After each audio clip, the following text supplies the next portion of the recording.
سورہ ہود کی آیت نمبر 69 اور یہ سورہ ہود کا اور 12ویں پارے کا 7واں رکوع ہے۔ وَلَقَدْ جَاءَتْ رُسُلُنَا إِبْرَاهِيمَ بِالْبُشْرَى، اور ضرور بے شک ہمارے فرشتے ابراہیم علیہ السلام کے پاس خوشخبری لے کر آئے۔ قالوا سلاما، ابراہیم علیہ السلام بڑے مہمان نواز تھے، اللہ ان کی مہمان نوازیوں کے صدقے میں ہمیں بھی مہمان نواز بنائے۔ اب اتنے مہمان نواز تھے کہ آپ نے اپنے گھر کے 4 دروازے بنائے تھے، اور ایسی جگہ آپ جلوہ افروز ہوتے کہ وہاں پر بیٹھے بیٹھے وہ 4 دروازوں پر نظر فرما سکتے تھے، اور 4 دروازوں کو کھول کر کھانے کے وقت انتظار کرتے کہ کس دروازے سے مہمان آ رہا ہے۔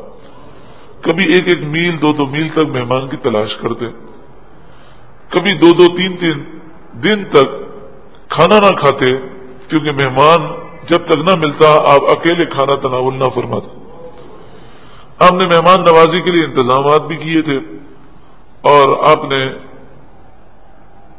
گائے کو یعنی بچڑوں کو آپ نے پالا تھا، جب کوئی مہمان آتا تو فوراً ان کی خدمت کرتے۔ ہوا یہ کہ 15 دن گزر گئے، مہمان نہیں آیا، تو جو ایک وقت کا کھانا بغیر مہمان کے نہ کھاتا ہو، تو آپ سوچیں کہ 15 دن تک آپ کی بے قراری کا عالم کیا ہوگا۔ تو آپ چاروں طرف سے مہمان کی تلاش میں تھے کہ مہمان فرشتے مہمان بن کر آ گئے۔ تو وہ مہمان کی جو آپ میں تڑپ تھی، اس وجہ سے آپ کی توجہ نہ ہوئی کہ فرشتے ہیں، ورنہ اللہ تعالیٰ نے انبیاء کو وہ ملکہ دیا ہے کہ وہ فرشتوں کو فوراً پہچان لیتے ہیں۔ فرشتہ آ کر یہ کہے یا نہ کہے، وہ پہچان لیتے ہیں یہ فرشتے ہیں، لیکن اس تڑپ کی وجہ سے آپ کی توجہ اس طرف نہ ہوئی۔ قالوا سلاما، ان فرشتوں نے آپ کو سلام کیا۔ قال سلام، تو آپ نے انہیں سلام کا جواب دیا۔ فما لبث فوراً ان جاء بعجل حنیذ، ایک بھنا ہوا بچڑا آپ مہمانوں کے سامنے لے آئے۔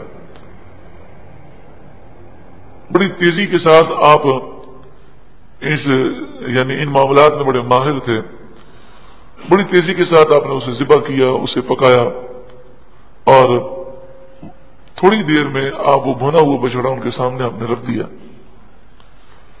لیکن انہوں نے اپنے ہاتھ کھانے کے لیے نہیں بڑھائے۔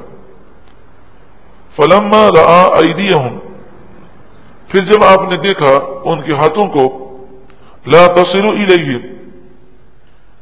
وہ اس جو کھانے کی طرف بڑھتے ہی نہیں ہیں، نکرهم، تو انہیں آپ نے اجنبی سمجھا۔ وأوجس منهم خیفہ، اور ان سے آپ نے اپنے جی میں خوف محسوس کیا، کیونکہ اس زمانے کا ایک رواج تھا کہ جو دشمن گھر پر آتا وہ کھانا نہیں کھاتا تھا، تو ان کے سامنے جب کھانا رکھا گیا وہ کھانے کے لیے تیار نہ تھے، ہاتھ نہیں بڑھاتے تھے۔ قالوا لا تخف، تو فرشتوں نے آپ کی توجہ اس طرف مبذول کرائی، وہ بولے آپ خوف نہ کریں، انا ارسلنا الى قوم لوط، ہم تو فرشتے ہیں اور قوم لوط کی طرف عذاب دینے کے لیے آئے ہیں۔ وامرأته قائمہ، ان کی زوجہ حضرت سارہ قائمہ، وہ کھڑی تھی۔ اس وقت حضرت ابراہیم علیہ السلام کی عمر 120 سال یا اس سے اوپر تھی، اور حضرت سارہ کی عمر جو ہے وہ 90 سال سے اوپر تھی۔ یہ ایک قول ہے، لیکن اس میں مختلف اقوال بھی ہیں۔ لیکن ابھی تک حضرت سارہ کے یہاں اولاد نہیں ہوئی تھی۔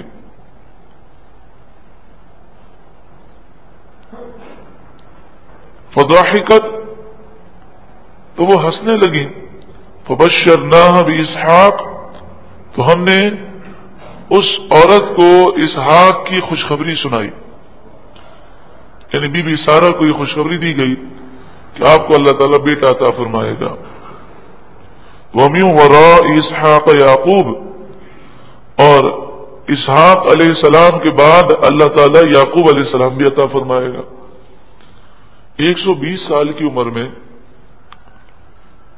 کسی کے یہاں اگر اولاد ہو، عام طور پر انسان کی تمنا ہوتی ہے کہ اولاد زیادہ بڑی عمر میں نہ ہو، کیونکہ انسان پھر اس اولاد کی پرورش کرنے سے پہلے ہی بہت زیادہ بوڑھا ہو جاتا ہے، تو پھر وہ اولاد کی صحیح تربیت نہیں کر سکتا.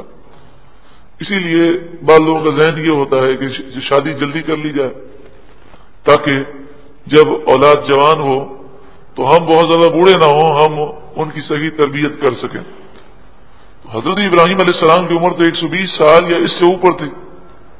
اللہ تبارک و تعالی نے آپ کو وہ قوت عطا فرمائی اور آپ کو وہ لمبی عمر عطا فرمائی کہ آپ نے نہ صرف اپنے بیٹے حضرت اسحاق علیہ السلام کو جوان ہوتے ہوئے دیکھا، بلکہ اپنے پوتے حضرت یعقوب علیہ السلام کی بھی جوانی دیکھی. وَمِن وَرَاءِ اسحاق یعقوب، اور اسحاق کے بعد حضرت یعقوب علیہ السلام. قالت، یوں تو خوشخبری ابراہیم علیہ السلام کے لیے بھی تھی اور بی بی سارہ کے لیے بھی، لیکن خوشخبری دینے کا جب ذکر ہے تو بی بی سارہ کا ذکر ہے، کیونکہ عورت کو اولاد کی طلب زیادہ ہوتی ہے. کیونکہ حضرت ابراہیم علیہ السلام کہ یہاں تو ایک بیٹا وہ پہلے سے موجود تھا، وہ بی بی ہاجرہ سے تھا، اور وہ تھے حضرت اسماعیل علیہ السلام. تو جو بی بی سارہ کو جو طلب تھی، اس لیے حضرت بی بی سارہ سے خطاب کیا گیا. قالت، بی بی سارہ بولیں، یا ویلتا،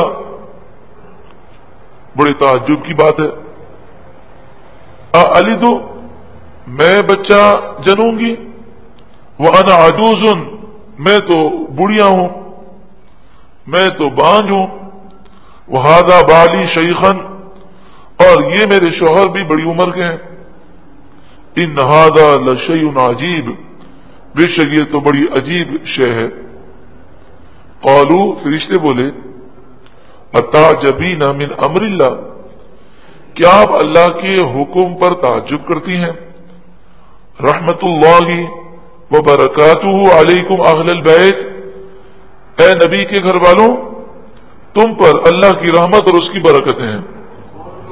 اب بتائیے خطاب کس سے ہو رہا ہے؟ بی بی سارہ سے، اور ان کے لیے خطاب میں اہل بیت کے الفاظ ہیں. تو نبی کی ازواج جو ہیں وہ اہل بیت ہیں، اور وہ اہل بیت میں داخل ہیں. ایسا کوئی اہل بیت کو تصور نہیں ہو سکتا کہ اہل بیت کے نعرے لگائے جائیں اور نبی کی ازواج مطہرات کے بارے میں کوئی شخص بکواس کرے. تو وہ اہل بیت کا محب کیسے ہو سکتا؟ جو حضرت عائشہ کی توہین کرے وہ تو گستاخ اہل بیت ہے، اہل بیت کا محب تو نہیں ہے. انہ حمید مجید، بے شک اللہ حمید ہے، مجید ہے. حمید کے معنی ساری کائنات اس کی تعریف کر رہی ہے، مجید کے معنی وہ عزت والا ہے. فلما ذهب عن ابراہیم الروع، جب ابراہیم علیہ السلام کا خوف زائل ہو گیا، وجاءته البشرى، اور انہیں خوشخبری مل چکی، تو پھر آپ نے کہا کہ بھئی آپ نے فرشتوں سے کہا کہ تم قوم لوط کو ہلاک کرنے کے لیے کیوں آئے ہو؟ ابھی ان کو مہلت دو، ہو سکتا ہے یہ توبہ کر لیں. یجادلنا فی قوم لوط، ہم سے قوم لوط کے بارے میں جھگڑا کرنے لگا. یہ جو جھگڑا ہے یہ محبت کا جھگڑا ہے. وہ اللہ کے پیارے ہیں. جس طرح بلا تمثیل بلا تشبیہ سمجھانے کے لیے بچہ ہمارے سامنے اگر وہ ضد کرتا ہے تو وہ لاڈ سے کرتا ہے، اسے ہماری محبت پر ناز ہوتا ہے، کسی اور کے سامنے کیوں نہیں کرتا؟ اللہ رب العالمین کی پیارے بندے ہیں، وہ خالق ہے، وہ مالک ہے، وہ الہ ہے، وہ خدا ہے، یہ اس کا کرم ہے کہ اس نے اپنے بندوں کو مقام و مرتبہ عطا فرمایا. یہ تو بڑا اعلیٰ مقام ہے حضرت ابراہیم علیہ السلام کا. حدیث پاک میں ہے کچا بچہ جو نامکمل تھا اور وہ پیٹ سے ضائع ہو گیا اور اس کے انتقال پر ماں باپ نے صبر کیا تو فرمایا کہ وہ اپنی ناف کو پکڑے ہوئے آئے گا اور اس سے کہا جائے گا جا جنت میں چلا جا, تو وہ اللہ سے جھگڑا کرے گا. یہ الفاظ ہیں حدیث کے. اللہ سے جھگڑے گا اور کہے گا میں اکیلے نہیں جاؤں گا, اپنے ماں باپ کو لے کر جاؤں گا. یہاں تک کہ اللہ تعالیٰ اس سے فرمائے گا اے کچے بچے, اے رب سے جھگڑنے والے, اپنے ماں باپ کو جنت میں لے جا. تو اللہ رب العالمین سے تو کوئی جھگڑا کر ہی نہیں سکتا. یہ اصل میں رب کا کرم ہے کہ وہ انہیں مقام دیتا ہے. تو حضرت ابراہیم علیہ السلام کے متعلق فرمایا یجادلنا فی قوم لوط, ہم سے جھگڑنے لگے قوم لوط کے بارے میں. ان ابراہیم لحلیم, بے شک ابراہیم ضرور حلیم تھے, بہت برداشت کرنے والے, بڑے نرم تھے. اور نبی نرم ہی ہوتے ہیں, نبی نرم ہی ہوتے ہیں.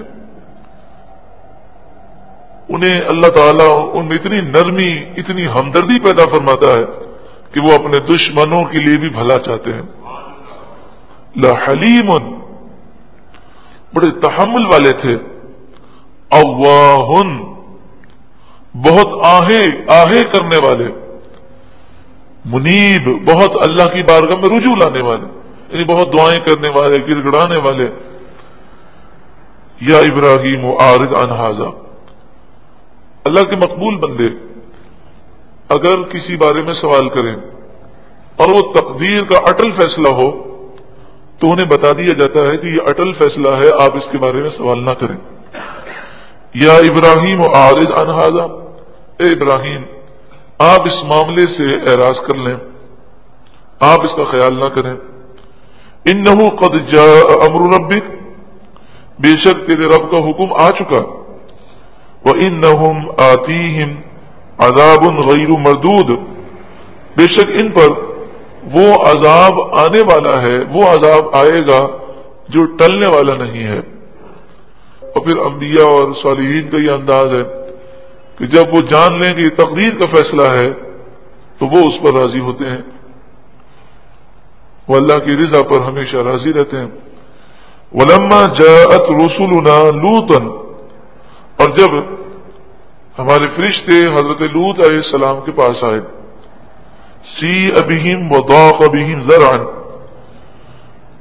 تو حضرت لوط علیہ السلام نے دیکھا کہ فرشتے خوبصورت بے ریش وہ لڑکوں کی صورت میں ہیں اور آپ کی قوم گندے کاموں میں ملوث تھے.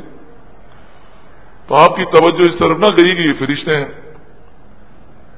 اس سے آپ کو غم ہوا اور ان کے سبب آپ کا سینہ تنگ ہو گیا, دل تنگ ہوا, آپ پریشان ہوئے. آپ نے سوچا کہ یہ اب میرے مہمان بن گئے اور میں ان سے کہہ نہیں سکتا کہ بھئی تم یہاں سے جاؤ, اور میں اکیلا ان کی حفاظت کیسے کروں گا, ساری قوم آ جائے گی. وقال ھذا یوم عصیب, آپ نے فرمایا یہ بڑی سختی کا دن ہے. وجاءہ قومہ, آپ کی قوم آپ کے پاس آئی. یہرعون الیہ, وہ دوڑ رہے تھے آپ کی طرف. ومن قبل کانوا یعملون السیئات, وہ اس سے پہلے بہت سے گندے کام کر چکے تھے, وہ بدفعلی کیا کرتے. قال یا قوم ہؤلاء بناتی, یہ بڑا عجیب و غریب مسئلہ ہے. آج بھی پوری دنیا میں جو ہم جنس پرست ہیں, مرد مرد سے شادی کر رہا ہے, عورت عورت سے شادی کر رہی ہے, یہ ایسا شیطانی معاملہ ہے کہ جو مرد مرد سے شادیاں کر رہے ہیں دنیا بھر میں, اور اسے امریکہ میں یورپ میں اب جو ہے قانونی شکل دی جا رہی ہے, بلکہ امریکی فوج میں بھی اس کی اجازت دی جا رہی ہے. وہ ایسے نادان ہوتے ہیں, ایسا ان کا مزاج خراب ہوتا ہے کہ وہ عورت سے نکاح کرنے کے لیے تیار ہی نہیں ہوتے. قال یا قوم ہؤلاء بناتی, آپ نے فرمایا میری قوم، یہ میری قوم کی بیٹیاں ہیں، ہن اطہر لکم، وہ تمہارے لیے حلال ہیں، پاکیزہ ہیں، ان سے نکاح کرو، یہ گندے کام نہ کرو۔ فاتقوا اللہ، تم اللہ سے ڈرو، ولا تخزونی فی ضیفی، اور مجھے میرے مہمانوں کے سامنے رسوا نہ کرو۔ الیس منکم رجل رشید، کیا تم میں کوئی سمجھدار آدمی نہیں ہے جسے میری باتیں سمجھ میں آئیں؟ قالوا لقد علمت ما لنا فی بناتک من حق، وہ بولے آپ کو تو معلوم ہے کہ ہمیں عورتوں سے کوئی غرض نہیں ہے، ہمیں عورتوں سے کوئی دلچسپی نہیں ہے۔ وَإِنَّكَ لَتَعْلَمُ مَا نُرِيدُ، اور بے شک آپ جانتے ہیں کہ ہمیں کیا چاہیے۔ قَالَ لَوْ أَنَّ لِي بِكُمْ قُوَّةً، آپ نے فرمایا کاش میرے پاس طاقت ہوتی، او آوی الی رکن شدید، یا کوئی مضبوط پلر ہوتا جس میں میں پناہ لے لیتا۔ تو فرشتے اس وقت بول پڑے، قالوا یا لوط، وہ بولے اے لوط علیہ السلام، ہم شکل میں آپ کو جو نظر آ رہے ہیں کہ ہم خوبصورت بچوں کی شکل میں یا لڑکوں کی صورت میں ہیں، ہم اصل میں فرشتے ہیں۔ انا رسول ربک، بے شک ہم تو آپ کے رب کے بھیجے ہوئے ہیں۔ لن یصلوا الیک، اب بے فکر ہو جائے، یہ ہم تک پہنچ نہیں سکیں گے، آپ دروازہ کھول دیں، انہیں آنے دیں۔ فَأَسْرِ بِأَهْلِكَ بِقِطْعٍ مِّنَ اللَّيْلِ، آپ نے دروازہ کھول دیا، جیسے ہی قوم گھسی اندر، جبریل امین نے اپنا پر مارا، سارے اندھے ہو گئے۔ اب وہ یہ کہتے ہوئے بھاگے کہ لوط علیہ السلام کے گھر پر تو جادوگر آئے ہیں، سب نے ہمیں اندھا کر دیا ان جادوگروں نے۔ فَأَسْرِ بِأَهْلِكَ بِقِطْعٍ مِّنَ اللَّيْلِ، اے لوط علیہ السلام آپ راتوں رات اپنے گھر والوں کو یہاں سے لے جائیں۔ وَلَا يَلْتَفِتْ مِنْكُمْ أَحَدٌ، اور کوئی تم میں سے، آپ میں سے کوئی بھی پیچھے مڑ کر نہ دیکھے۔ إِلَّا امْرَأَتَكَ، ہاں آپ کی جو بیوی ہے یہ منافقہ ہے، یہ ہلاک ہو جائے گی۔ إِنَّهُ مُصِيبُهَا مَا أَصَابَهُمْ، یہ جو آپ کی بیوی تھی یہ منافقہ تھے، لیکن اپنے آپ کو مومنہ ظاہر کرتے تھے، یہ قوم سے پیسے لیتی تھی، اور جب بھی کوئی مہمان آپ کے یہاں آتا تو فوراً بھاگ کر قوم کو اطلاع دیتی تھی۔ اسی نے کہا تھا کہ جب فرشتے آئے تو قوم کو بلا کر یہی لائی تھی، إِنَّهُ مُصِيبُهَا مَا أَصَابَهُمْ، اسے بھی وہی عذاب پہنچے گا جو عذاب اس قوم کو پہنچے گا۔ إِنَّ مَوْعِدَهُمُ الصُّبْحُ، بے شک ان کا عذاب کا جو وعدہ ہے وہ صبح کو ہے، صبح ہلاک ہوں گے۔ حضرت لوط علیہ الصلوۃ والسلام ان بدبختوں کی حرکتیں دیکھ کر اس قدر اب رنجیدہ تھے، آپ نے فرشتوں سے کہا انہیں ابھی ہلاک کر دو، تو فرشتوں نے کہا صبح ہلاک ہوگا، تو آپ نے کہا صبح کریں گے، تو فرشتے کہنے لگے صبح میں اب دیر کتنی ہے؟ الیس الصبح بقریب، کیا صبح قریب نہیں ہے؟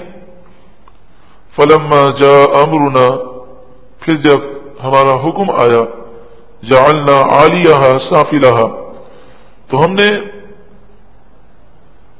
اس بستی کے نچلے حصے کو اوپر کر دیا، یہ بستی اس بستی کو الٹ دیا گیا۔ وَأَمْطَرْنَا عَلَيْهَا حِجَارَةً مِّن سِجِّيلٍ، اور اس پر ہم نے کنکر کے پتھر لگاتار برسائے، من سجیل مندود، ایسے پتھر لگاتار برسائے جو کنکر کے تھے۔ آج بھی اگر آپ دنیا میں دیکھیں تو کئی ایسی بستیاں ہیں جو الٹی ہیں۔ مثلا ایک کتاب میں یہ لکھا ہوا تھا، تو ہم نے خود تو مشاہدہ نہیں کیا، وہ کہتے ہیں کہ موئنجو جو ہے مطلب موئنجو دڑو، وہاں پر مکانات الٹے ہیں، یعنی چھت نیچے ہے تو فرش اوپر ہے۔ تو اس طرح کے اگر مکانات وہاں ہیں، اگر وہاں نہیں ہیں تو بعض مقامات ایسے ہیں کہ جہاں پر پوری بستی الٹی ہوتی ہے۔ اس سے معلوم ہوتا ہے کہ کئی ایسی بستیاں ہیں جن پر یہ عذاب آیا کہ وہ بستیاں الٹ دی گئیں. مصومتن عند ربک، تمہارے رب کے پاس وہ نشان کیے ہوئے ہیں، یعنی جو پتھر نازل ہوئے اس پر ہلاک ہونے والے کا نام لکھا تھا. وما ہی من الظالمین ببعید، اور وہ پتھر کچھ ظالموں سے دور نہیں، ان ظالموں کو ان پتھروں نے ہلاک کر دیا. آج بھی جو ظالم ہیں وہ اللہ کے عذاب سے بچ نہیں سکتے.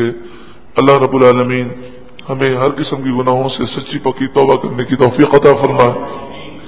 کل اتوار ہے اور انشاءاللہ عز و جل کل سے سورہ یوسف کا آغاز ہوگا. آپ سے گزارش ہے کہ آپ اس کی دعوت بھرپور عام کریں. اللہ رب العالمین اس مبارک سورت کی ساری برکتیں ہم سب کو نصیب فرمائے.